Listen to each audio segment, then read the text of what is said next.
नमस्कार, आदाब। मैं डॉक्टर कमलेश यादव आज आप सब लोगों के सामने एक नया वीडियो लेके आया हूं, जिसका जो है शीर्षक है विश्व की प्रमुख जनजातियां। और विश्व की प्रमुख जनजातियों के वीडियो से पहले हमारा एक वीडियो और जो है आप लोगों के सामने प्रस्तुत हुआ था भारतीय जनजातियों को लेकर। तो भारतीय जनजातियों के बारे में हम इसके पहले आपको बता चुके हैं। आज का मुख्य आपका जो है विषय है विश्व की प्रमुख जनजातियाँ। विश्व की प्रमुख जनजातियों में सबसे पहले हम जिस जनजाति के बारे में चर्चा करेंगे वो उस जनजाति का नाम है आपका एस्किमो। क्या नाम है? एस्किमो। आपकी प्रमुख जो जनजाति है आज का पहली जनजाति वो क्या है? एस्किमो। एस्किमो मुख्य रूप से कहाँ निवास करती है, इनका वस्त्र कैसा होता है, ये किस प्रकार के घरों में निवास करते हैं और इनके सांस्कृतिक कल्चर क्या है, इन सब चीज़ों पे हम चर्चा आज विस्तृत रूप से करेंगे। एक एक जनजाति को मैप के द्वारा देखेंगे, कहाँ किस प्रदेश में, किस राज्य में, किस देश में कहाँ निवास करती है और इनका भोजन क्या है। इन सब पे चर्चा करने के लिए आज हम पुनः आप सब लोगों के सामने उपस्थित हुआ हूँ। तो आइए देखते हैं। सबसे पहले हम देखेंगे आपका एस्किमो। एस्किमो मुख्य रूप से ये उच्च अक्षांशी ये जो है अधिवास करने वाली जनजाति है। उच्च अक्षांशी मतलब जैसे बीच में कितने हैं? 0 डिग्री। जैसे ही आप ध्रुवों की तरफ जाएंगे उत्तर या दक्षिण, आपका अक्षांश जो है क्या है? बढ़ता जाएगा। कहने का मतलब ध्रुव पे जैसे जैसे ऊपर जाएंगे ध्रुवों की तरफ भूमध्य रेखा से, तो आपका उच्च अक्षांशी वही कहा जाता है। और जैसे जैसे नीचे जाएंगे, नीचे दक्षिणी ध्रुव की तरफ, वैसे वैसे आपका अक्षांश भी बढ़ता। जैसे 0 है तो यहाँ 15 हो जाएगा, 30 हो जाएगा, 45 हो गया, 60 हो गया, जब 90 हो गया। तो कहने का मतलब आपका अक्षांश जो है धीरे धीरे जैसे ही आप ध्रुव की तरफ बढ़ेंगे आपको जो है अक्षांश रेखाएं उनको उच्च अक्षांशी रेखाएं कही जाती है। हालांकि वो टॉपिक हमारा आज नहीं है। हमारा आज मुख्य टॉपिक है एस्किमो। एस्किमो आपका जो निवास करता है वो मुख्य रूप से आपका जैसे हम लिख पा रहे हैं 65 से 75 अक्षांशों डिग्री अक्षांश उत्तरी अक्षांश के बीच। ये थोड़ा सा ध्यान देने योग्य बातें हैं कि जैसा कि हम देख पा रहे हैं 65 से 75 डिग्री उत्तरी अक्षांश।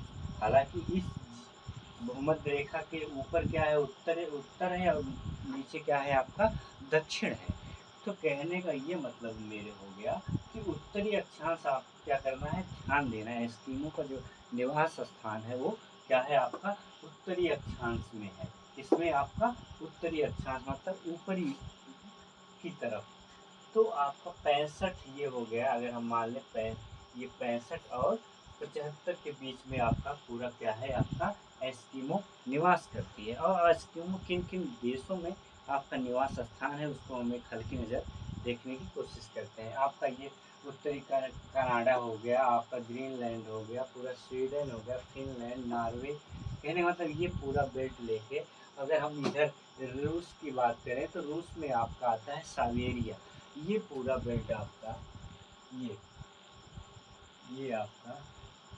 ये आपका पूरा बेल्ट क्या है? आपका एस्किमो जनजाति जो है इसमें आपका निवास करती है। कौन सी जनजाति इसमें आपकी निवास करती है? एस्किमो निवास करती है। अब जैसा कि हम देख पा रहे हैं एस्किमो जनजाति जो है आप उच्च अक्षांशी में निवास कर रही है। तो उच्च अक्षांश में ज़्यादातर आपको तापमान जो है बहुत कम पाया जाता है। स्वाभाविक सी बात है, जब तापमान कम पाया जाएगा तो वहाँ पे जलवायु कैसी होगी? ठंडी होगी। और जब ठंडी होगी तो लगभग इस पूरे एरिया में आपको बर्फीला एरिया मिलेगा। बर्फ जो है आपको ठंडी के दिनों में आपको वो जमा मिलेंगी। और गर्मी के दिनों में अधिकतम तापमान आपको लगभग 10 सेंटीग्रेड पाया जाएगा। और इस एरिया में गर्मी के दिनों में कहीं कहीं पे आपको नंगी पहाड़ियाँ देखने को मिलेंगी, वरना लगभग सभी मौसम में यहाँ पे सारा क्षेत्र क्या है? बर्फ से आच्छादित रहता है या बर्फ से ढका रहता है। तो ऐसे क्षेत्र में रहने वाले लोग का जनजीवन कैसा होगा ये महज आप केवल कल्पना कर सकते हैं। बेहद ही संघर्षपूर्ण जनजीवन इन जनजातियों का होता है, ख़ास तौर से खाद्य सामग्री को लेकर और प्लस वहाँ निवास करने की परिस्थितियाँ, क्योंकि ऐसे एरिए में जहाँ पे पूरा लैंड ही जो है बर्फ़ से ढका है, तो वनस्पतियाँ भी नहीं किसी प्रकार की उग पाती हैं। बाकी मौसमों में गर्मी में कुछ वनस्पतियाँ छोटी-मोटी आपको वहाँ पे देखने को मिलेंगी। तो कहने का मतलब इस एरिए में जो आपका अधिवास है, वो ठंडी के दिनों में आपको बर्फ़ का एक विशेष जो है घर बना के ये लोग रहते हैं। वो जो है एक ऐसे प्रकार का बर्फ़ का गोला घर बना के ये लोग निवास करते हैं। इस गोले घर को, बर्फ़ के गोले घर को क्या कहते हैं आप? जैसा कि हम यहाँ लिख पा रहे हैं, आपका है इग्लू कहते हैं। क्या कहते हैं? इग्लू। इग्लू जो होता है ये एस्किमो का जो है घर होता है, जिसमें ये गुंबदाकार बना के इसमें ये निवास करते हैं। इस घर की एक और खासियत होती है, इस घर में क्योंकि बर्फ़ का पूरा घर है, तो ठंडी के दिनों में ये सील मछली होती है, उसकी जो है चर्बी जो है अंदर सुखा के रखते हैं, जिसको जला के ये हीट भी प्राप्त करते हैं। और प्लस ये जो इनकी चर्बी होती है, इसको ये सिला बर्फ़ की सिलापट्ट होती है, इस पे भी बिछाए के रखते हैं, ताकि जो है इनसे जो है ठंड, इसी पे लेटते हैं तो इनको ठंड का एहसास ना हो। प्लस और सील के जो स्किन होती है, जिसे चमड़ा कहते हैं, उसका ये गर्मी के दिनों में टेंट के रूप में प्रयोग करते हैं। प्लस आपका अंदर जो है ये अंदर पूरा उसके घर के अंदर लगा देते हैं, ताकि जो है बर्फ़ में ठंड का एहसास ना हो। तो कहने का मतलब इस जनजाति का मुख्य रूप से जो भोज्य पदार्थ है, वो आपका पूर्ण तरह से ये मांसाहारी होते हैं। मुख्य भोजन आपका इनका मछलियाँ हैं। क्या है इनका मुख्य भोजन के रूप में? इनको मछलियाँ जो है ये मारते हैं, उनका शिकार करते हैं और उन्हीं से ये क्या करते हैं, अपना भोजन तैयार करते हैं। और इस एरिया में आपको देखते होंगे एक रेडियर कहा जाता है। रेडियर जो है उसमें कुत्ते जो है ये सील मछलियों के हड्डियों से बनाई गया एक जैसे हमारे यहाँ आपका एक्का गाड़ी होता है, घोड़ा गाड़ी होता है, ऐसे इनके यहाँ कुत्ता गाड़ी होता है, जिसे आप रेडियर कहते हैं। उसमें कुत्तों को ये जो है बांध के उसी पे लगभग ये एक रेडियर पे लगभग 40 किलो तक का भार ये जो है परिवहन कर सकते हैं। एक स्थान से दूसरे स्थान पर ये ले जाते हैं उसी रेडियो की सहायता से। कहने का मतलब ये पूरा एरिया आपका किसका निवास स्थान है? एस्किमो का निवास स्थान है। इनका मुख्य व्यवसाय वही मछली मारना है और मछली का इंपोर्ट करते हैं। बाकी इधर से अपना अन्य खाद्य सामग्री आपका ये आयातित करते हैं। प्लस ये ज़्यादातर, हालाँकि अब जो है धीरे-धीरे जो है ये भौतिकता की तरफ बढ़ रहे हैं। कुछ इधर से भी ये लोग अपना इन लोगों से संपर्क हो जा रहा है, बहुत सारी चीज़ें एक्सचेंज कर रहे हैं, लेकिन इनका मुख्य जो है एकांत और प्राकृतिक जीवन ही होता है। और आप देखते हैं कि दूसरी जनजाति पे अगर हम बात करें, तो ये आपका दूसरी है, ये दूसरी आपका है किरगिज। अब किरगिज जो जनजाति है, इस पे हम चर्चा करने की कोशिश करते हैं। किरगिज की ये मुख्य रूप से मध्य एशिया में निवास करने वाले ये जनजातियां हैं। ये मूल रूप से आपका मध्य एशिया, ये पूरा मध्य का जितना पठारी क्षेत्र है, ये पूरा जो है किरगिज का ही निवास स्थान है। अब किरगिज के बारे में कुछ किंवदंतियां हैं, हम उस पर चर्चा करने की कोशिश करते हैं। ये मूल रूप से मंगोलायड और ये तुर्क के ये क्रॉस संक्रमण कहे जाते हैं, ये उनके वंशज कहे जाते हैं। इनके बारे में एक कहानी है ये कि इनके जो है ये थे हज़रत नूर के पुत्र का नाम ही क्या था? किरगिज था। हज़रत नूर थे, उनके पुत्र का नाम क्या था?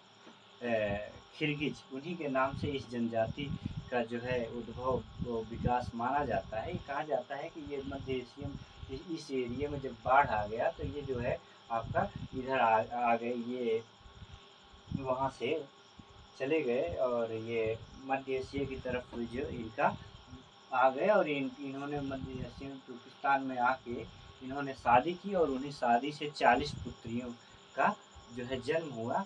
तो खिरगिज का एक अर्थ ये भी कहा जाता है 40 पुत्रियाँ। खिरगिज का एक किंवदंती के रूप में कहा जाता है। खिरगिज का अर्थ होता है 40 पुत्रियाँ। मुख्य रूप से ये जो जनजाति है ये इस पठारी एरिया में निवास करती है और इनका जो है ये भी खाना बदोश होते हैं। ये इनका भी ये जो है ये भी मांसाहारी होते हैं। लगभग दुनिया के जितने भी आपकी जनजातियां हैं सब जो है क्या है मांसाहारी ही हैं। इनकी एक और ख़ास बात है किर्गिज की, ये लोग त्योहारों में घोड़े के मांस को अधिक पसंद करते हैं। जैसे हमारे यहाँ फेस्टिवल में होता है कुछ विशेष पकवान बनाए जाते हैं, उसी तरह से किर्गिज जो जनजातियाँ हैं इनके यहाँ त्योहारों में आपका घोड़े का मांस खाना पसंद करते हैं। ये जो है दूध दूध से पनीर भी बना लेते हैं, इनको पनीर बनाने का भी संज्ञान है। और ये लोग चाय के जो है बहुत शौकीन शौकीन होते हैं, इनको कहा जाता है। ये अब पहले ही ये जो किर्गिज लोग थे ये लोग आपकी मूर्ति पूजा करते थे। क्या करते थे? मूर्ति पूजा करते थे। लेकिन अभी जो है इन्होंने मूर्ति पूजा को छोड़ के इस्लाम धर्म को जो है स्वीकार कर लिया। इनके बारे में एक ये विशेष बात है कि ये मूर्ति पूजा छोड़ के ये इस्लाम को स्वीकार कर लिए हैं। तो ये आपकी दूसरी जनजाति थी किर्गिज। जैसे कि ये पशुपालन भी करते हैं, चरवाहे होते हैं। ये दो प्रकार के जैसे एक चरवाहे और दो प्रकार के जो है जानवर रखते हैं। एक पहले मांस के उद्देश्य से और दूसरा जो है आपका दूध और इन सब चीज़ों के उद्देश्य से भी पशुपालन करते हैं। मूल रूप से एक जो है ये स्थानांतरण करते रहते हैं, चरवाहे टाइप के ये जो है आपकी जनजाति है। इसके बाद आपकी अगली जनजाति है बुशमैन। बुशमैन ये मुख्य रूप से आपका यहाँ पे है कालाहारी मरुस्थल में कितने 18 से 24 डिग्री दक्षिणी अक्षांश, ये आपको विशेष रूप से ध्यान रखना है। ये आपका कालाहारी मरुस्थल है। कौन सा है? कालाहारी मरुस्थल है। ये भी आपका 0 डिग्री है और ये आपका 18 डिग्री है। ये आपका 18 डिग्री से आपका 24, कहीं कहीं पे आपको ये 27 डिग्री भी 27 डिग्री दक्षिणी अक्षांश भी देखने को मिलेगा कुछ किताबों में। तो कहने का मतलब अगर हम मोटा मोटी देख लें तो बुशमैन का जो निवास स्थान है ये आपका मरुस्थल है। मरुस्थल ये मूलतः उष्ण कटिबंधीय मरुस्थल है, शुष्क मरुस्थल है।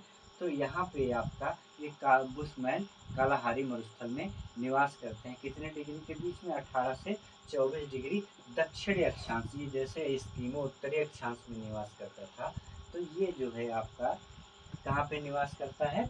दक्षिणी अक्षांश पे 18 से 24 डिग्री निवास करता है। और इनके बारे में ये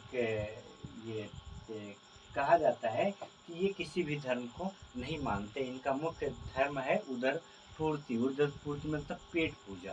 पेट पूजा को ये लोग अपना जो है सर्वोपरि धर्म मानते हैं। ये किसी विशेष धर्म के अनुयायी नहीं है। ये और इनके एक और खास बात है कि ये मांसाहारी और शाकाहारी दोनों होते हैं। क्या है? और शाकाहारी दोनों होते हैं। कहने का मतलब ये बुशमैन जो होते हैं ये मांसाहारी और शाकाहारी दोनों होते हैं। ठीक है, ये आपका हो गया बुशमैन। और अगली जनजाति की तरफ हम बढ़ते हैं। अगली जनजाति हमारी है मसाई। मसाई के बारे में हम देख पा रहे हैं, ये भी पशुपालक होते हैं। ये आपका है मसाई। ये भी आपका ये पूर्वी एशिया अफ्रीका में ये अफ्रीका में विशेष रूप से आपकी पिग्मी पाई जाती है, बुशमैन पाई जाती है, मसाई। अफ्रीका महाद्वीप में आपकी कई जनजातियाँ जो है निवास करती हैं। हमें लगता है कि मुख्य रूप से 3 जो जनजातियाँ हैं वो आपकी अफ्रीका में निवास करती है। एक दक्षिणी में, एक भूमध्य रेखीय पे और एक ये पूर्वी में। तो मसाई जो है मुख्य रूप से 1 डिग्री से 6 डिग्री दक्षिण अक्षांश के बीच में निवास करती है। 1 से 6, 1 से ये 0 है इसलिए 1 से 6 डिग्री निवास करती है। कहीं कहीं पे ये 1 डिग्री उत्तरी भी मिलता है। 1 डिग्री मतलब यहाँ से लेके ये 6 डिग्री के बीच में क्या है, ये पूरा आपका निवास करता है। कहीं कहीं पे तो दक्षिण अक्षांश देता है।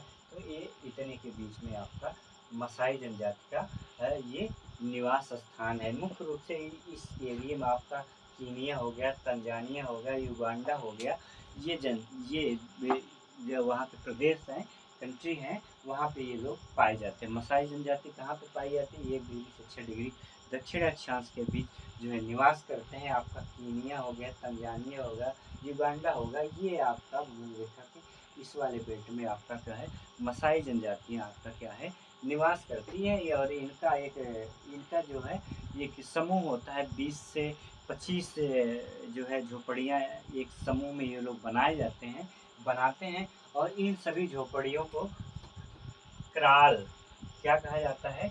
क्राल कहा जाता है। इस झोपड़ियों के समूह को जिनमें निवास करते हैं उनको क्या कहा जाता है? क्राल कहा जाता है।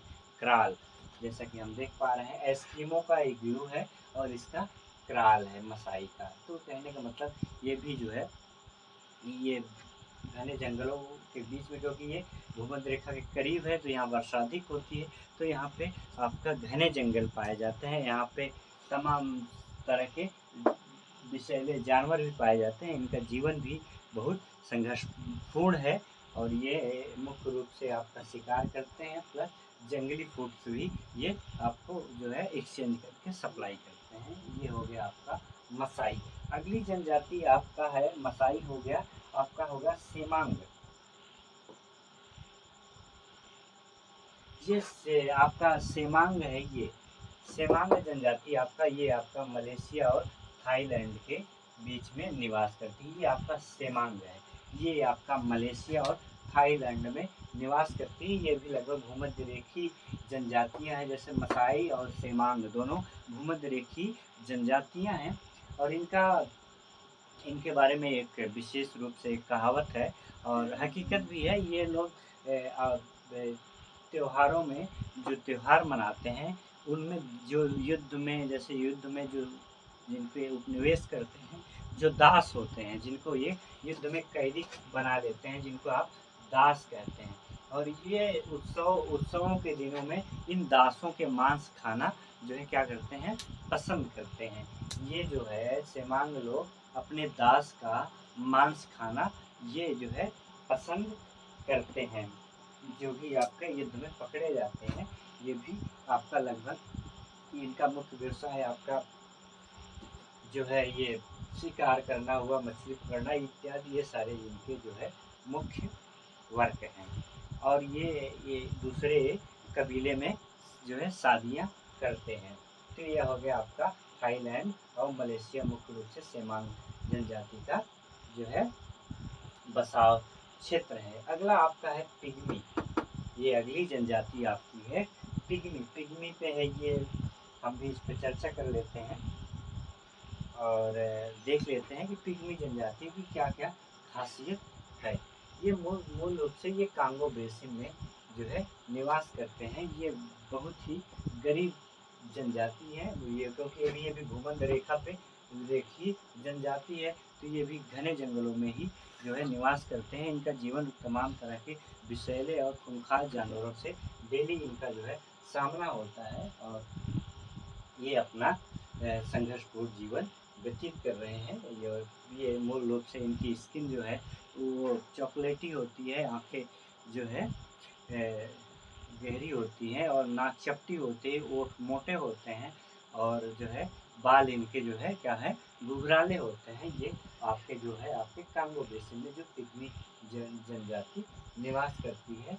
तो ये हो गया एक विश्व की प्रमुख जनजातियों पे हम एक छोटी सी नज़र डाल पाए हैं। एक जनजाति आपका और बचती है, बद्दू।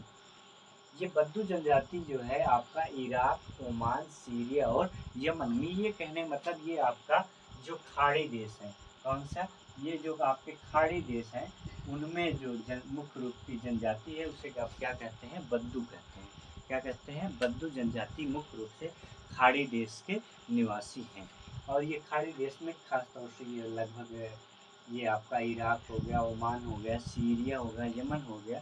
तो कहने का मतलब ये इस एरिया में खाड़ी देशों की जो जनजाति, मुख्य जनजाति है, वो आपकी बद्दू है। तो ये था आपके आज का मुख्य विश्व की प्रमुख जनजातियों पे चर्चा। हम उम्मीद करते हैं आप इस वीडियो के माध्यम से काफ़ी कुछ समझ पाए होंगे। धन्यवाद।